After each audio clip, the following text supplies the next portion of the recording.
Hello बच्चों, मैं ममता जैन व्याख्याता अर्थशास्त्र 12वीं अर्थशास्त्र की कक्षा में आपका स्वागत करती हूँ। बच्चों, सेकंड लेसन चल रहा था जिसके 4 भाग अपन देख चुके। आज अपन देखेंगे 5वां भाग, क्रमवाचक विश्लेषण। क्रमवाचक विश्लेषण बताने से पहले छोटा सा रिवीजन। अपन ने पहले देखा था गणनावाचक विश्लेषण, जिसमें अपन ने देखा था सीमांत उपयोगिता ह्रास नियम एवं समसीमांत उपयोगिता नियम। वो दोनों गणनावाचक विश्लेषण पे थे, अर्थात उपयोगिता को मापा जा सकता है। ये बात गणनावाचक विश्लेषण में गई थी। लेकिन अब हम क्या देखेंगे? क्रमवाचक विश्लेषण। क्रमवाचक विश्लेषण कहता है उपयोगिता को मापा नहीं जा सकता है, उपयोगिता को क्रम दिया जा सकता है। अर्थात उपयोगिता एक भावगत विचार है, मतलब जिसके अंदर अपन दो वस्तु की तुलना कर सकते हैं। ये वस्तु हमारे लिए अधिक उपयोगी है, ये हमारे लिए कम उपयोगी है। इसको कहते हैं क्रमवाचक विश्लेषण। आज हम क्रमवाचक विश्लेषण का प्रथम भाग तटस्थता वक्र विश्लेषण देखेंगे। तटस्थता वक्र विश्लेषण की व्याख्या हिक्स ने की थी और इसे ही हम उदासीनता वक्र भी कहते हैं। क्यों उदासीनता वक्र कहते हैं? क्योंकि इसमें उपभोक्ता उदासीन रहता है। सबसे पहले मैं इसकी परिभाषा बताऊंगी कि तटस्थता वक्र विश्लेषण कहते किसको है। बच्चों, ध्यान से समझना कि तटस्थता वक्र विश्लेषण का मतलब होता है दो वस्तुओं के संयोग को दर्शाने वाला वक्र, जिससे उपभोक्ता को समान संतुष्टि प्राप्त हो। अर्थात ऐसा वक्र जो दो वस्तुओं के विभिन्न संयोग को बताता है, जिसका उपभोग करने से उपभोक्ता को समान संतुष्टि प्राप्त होती है। जैसे उपभोक्ता के पास जो भी पैसा है उसके अंदर वो 10 एप्पल लाता है या फिर 4 संतरे लाता है, तो जो उपयोगिता या जो संतुष्टि उसको 10 एप्पल खाने से मिल रही है वही 4 संतरे से खाने से मिले, तो इसको कहते हैं तटस्थता वक्र। और ये संयोग कहलाता है तटस्थता वक्र विश्लेषण का संयोग। अब इसके अंदर ही हम परिभाषा, अच्छा एक दूसरी बात, इसे अंग्रेजी में IC इनडिफरेंस कर्व कहते हैं। तो आपको इसके दोनों नाम याद होने चाहिए, तटस्थता वक्र, इनडिफरेंस कर्व या फिर उदासीनता वक्र। परिभाषा के बाद हम आते हैं अनुसूची। बच्चों, जब भी अनुसूची की बात आती है तो समझ जाओ कि सारणी। अनुसूची का क्या मतलब होता है? सारणी। तो हम सारणी के द्वारा यदि हम दो वस्तुओं के विभिन्न संयोगों को बताते हैं, इसकी परिभाषा हम स्वयं में बना सकते हैं।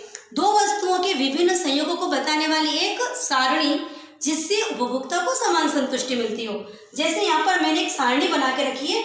यहाँ पर अपने 1 2 3 4 5 संयोग बता रखे हैं, जिसमें प्रथम वस्तु की जो इकाई हमने 1 2 3 4 5 यानी प्रथम वस्तु के उपभोग की इकाइयां बता रखी है, तो दूसरे वस्तु की उपभोग की इकाइयां बता रखी है। और यह बताया है कि यदि एक उपभोक्ता X वस्तु की 1 इकाई और Y वस्तु की 20 इकाई लेता है तो उसे क्या संतुष्टि मिलती है। यदि इसकी 2 इकाई और इसकी 16 इकाई लेता है तब भी क्या संतुष्टि मिलती है। इसका मतलब ये कुछ मैंने ऐसे संयोग बता रखे जिससे उपभोक्ता को समान संतुष्टि मिलती है। तो ये होती है तटस्थता अनुसूची, जिसमें हमने दो वस्तुओं के अलग अलग संयोग बताए जिससे उसको समान संतुष्टि मिल रही है। इसी चीज को यदि हम ग्राफ के अंदर एक चित्र में बताते हैं तो इसे मानचित्र या ग्राफ भी कहते हैं। जैसे मैं सिंपल सा इनडिफरेंस कर्व बना रही हूँ, ये O, ये X अक्ष, ये Y अक्ष।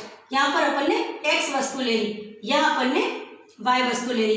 अब हम क्या करते हैं? X वस्तु की मात्रा 1 2 3 4 और 5, और यहाँ पर यदि हम इस तरह से ले 10 का 5 का डिफरेंस कर लेते हैं 15 और 20, तो जब एक वस्तु ले तो Y वस्तु की 20 इकाई, तो 1 पर 20, फिर 16 पे 2, 1 के ऊपर 20, 2 पे 16। देखिए इसको इस तरह से, 1 के साथ 20, 2 के साथ 16, 3 के साथ 13 लगभग अप्रोक्स, 4 के साथ 11 और 5 के साथ 10। ठीक है, तो ये अपना ग्राफ इस तरह से आता है। तो जो तटस्थता वक्र होता है वो मूल बिंदु के प्रति उंतु दर होता है, मतलब इसके अंदर जो ये घटती हुई दर से बनता है, और ये इस तरह से इसका तटस्थता वक्र बना। तो ये जो हमारा, और इसके संयोग कौन से हो गए? ये A संयोग, ये B, ये C, D और E। इसको आप अच्छे से पेंसिल और स्केल का प्रयोग करते हो, आप इसे बहुत अच्छे से भी बना सकते हैं। तो ये तो हो गया तटस्थता वक्र और ये तटस्थ सारणी। लेकिन अब हमको पूरा मानचित्र बनाना है, ये तो केवल एक वक्र की बात हो गई।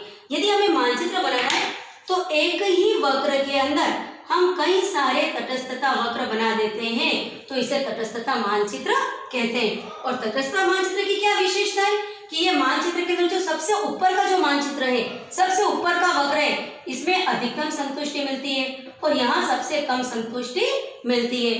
ये तटस्थता मानचित्र की विशेषता है। अब बात करते हैं अपन इसकी मान्यताएं। बच्चों, अपन ने समसीमांत उपयोगिता नियम देखा था जो बहुत ज्यादा कॉम्प्लिकेटेड था और उसको बहुत सारी मान्यताएं थी। लेकिन इस तटस्थता वक्र विश्लेषण की जो मेन बात यह है कि ये बहुत कम प्रतिबंधित है। ये कम प्रतिबंधित है, यानी इसकी एक बहुत कम मान्यता है। एक दूसरी बात जो मेन कि इसमें भी उपभोक्ता को विवेकशील माना है, इसमें संतुष्टि या उपयोगिता को क्रम दिए हैं, क्रमवाचक विश्लेषण पर आधारित है। इसने बताया कि उपयोगिता को मापा नहीं जा सकता है, क्रम दिया जा सकता है। उपयोगिता या पसंद संगत है। देखिए इस बात का मीनिंग क्या है कि उपभोक्ता होता है, उसकी पसंद संगत होती है। जैसे ए वस्तु उसको पसंद है, बी वस्तु ए से अधिक पसंद है, सी वस्तु बी से भी अधिक पसंद है, तो अल्टीमेटली उपभोक्ता को जो सी वस्तु है वो ए से अधिक पसंद है। इस बात पर आधारित होता है। एक दूसरी बात इसे बताइए कि उपयोगिता उपभोग की मात्रा पर निर्भर करती है, अर्थात जैसे जैसे हम उपभोक्ता बढ़ाएंगे उसी प्रकार हमारी उपभोग की मात्रा बढ़ाएंगे, ऐसे ही उपयोगिता भी बढ़ती जाएगी। और एक जो लास्ट मान्यता है MRS, MRS होता है सीमांत प्रतिस्थापन की दर। तो तटस्थ वक्र में सीमांत प्रतिस्थापन की दर घटती है, कैसे मैं आपको आगे यहाँ पर बताऊंगी। अब मान्यता के बाद आते हैं गणितीय रूप।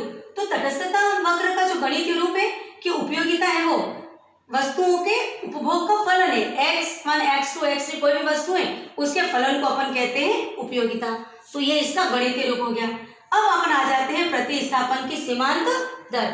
बच्चों बहुत ज्यादा इजी है प्रतिस्थापन की सीमांत दर। ये देखिए, अब आपको मैंने सारणी के अंदर ग्राफ अनुसूची में बताया था कि जैसे जैसे हम x वस्तु की मात्रा बढ़ा रहे हैं तो हमें y वस्तु की मात्रा को क्या करना पड़ रहा है, कम करना पड़ रहा है, क्योंकि हमारी आय सीमित है। तो प्रतिस्थापन की सीमांत दर क्या होती है कि x एक वस्तु की उपभोग को बढ़ाने के लिए जो दूसरे वस्तु के उपभोग को कम करने की जो दर होती है, दर, उसे प्रतिस्थापन की सीमांत दर कहते हैं। इसको अंग्रेजी में MRS लिखते हैं। और यदि इसको सूत्र के रूप में लिखना है तो MRS सफिक्स में XY delta Y open delta X, delta means change, Y की मात्रा में परिवर्तन बटा X की मात्रा में परिवर्तन। एक बात का ध्यान रखना है कि यदि उसको आपको MRS XY निकालना है तो डेल्टा Y ऊपर लेना है, डेल्टा X नीचे लेना है। लेकिन यदि इसका उल्टा करते हैं MRS YX लिखते हैं तो delta X open delta Y अपन को लेना होगा। इसको छोटा सा मैं आपको करके बता देती हूँ कि देखिए अपने पास ये सारणी है और अपन को यहाँ पर प्रतिस्थापन की सीमांत दर निकालनी है, MRS निकालनी है। तो अपन क्या करेंगे कि इसकी एक इकाई बढ़ाने पर y की कितनी इकाई बढ़ रही है, कम हो रही है, 4। तो 20 माइनस 16 क्या आ गया, 4 बटा 1, तो ये आ गया 4। फिर 16 में से 13 गए तो 3 बटा 2 में से गया तो 1, तो ये आ गया 3। 13 में से 11 2, 2 बटा 1 2, 10 में से 11 तो 1 बटा 1 तो 1। तो आप अच्छे से देखिए कि प्रतिस्थापन की सीमांत दर कैसे है, पहले 4 थी, 3 थी, 2 थी और 1 थी। तो प्रतिस्थापन की सीमांत दर हमेशा घटती है, इस बात को आप अच्छे से नोट कीजिए। तभी हमारा ग्राफ कैसा आता है, इस तरह का ये ग्राफ आता है। इसका आने का मेन रीजन यही है कि प्रतिस्थापन की सीमांत दर घटती है। यदि हमको 5 एप्पल और 3 संतरों से यदि हमारी संतुष्ट हो रही है, लेकिन हम 3 की बजाय 4 संतरे करेंगे तो 5 की बजाय हमको 3 एप्पल करने पड़ेंगे, लेकिन धीरे धीरे प्रतिस्थापन की सीमांत दर घटती जाती है। तो बच्चों आज हमने जो क्रमवाचक विश्लेषण के अंदर तटस्थता वक्र विश्लेषण देखा, जिससे अपन उदासीन वक्र भी कहते हैं, उदासीनता वक्र भी कहते हैं, इसको आई से इंडिफरेंस कर्व भी कहते हैं। तटस्थता अनुसूची देखी अपन ने, मानचित्र देखा, इसकी मान्यताएं देखी, गणितीय रूप देखा और जो एक प्रतिस्थापन सीमांत दर भी देखा, अनुसूची कैसे बनाते हैं, प्रतिस्थापन सीमांत दर कैसे निकालते हैं, ये अच्छे से समझा है। बच्चों मेरी वीडियो को ध्यान से देखो, मैंने बहुत ही शॉर्ट रूप में और सरल भाषा में इसको बताया है। नहीं समझ में आता है तो इसको रिवाइंड करके देखिए। इसके अंत में मैं इसके नोट्स के फोटो भी अपलोड कर रही हूँ, इसके स्क्रीनशॉट ले लीजिए। Thank you.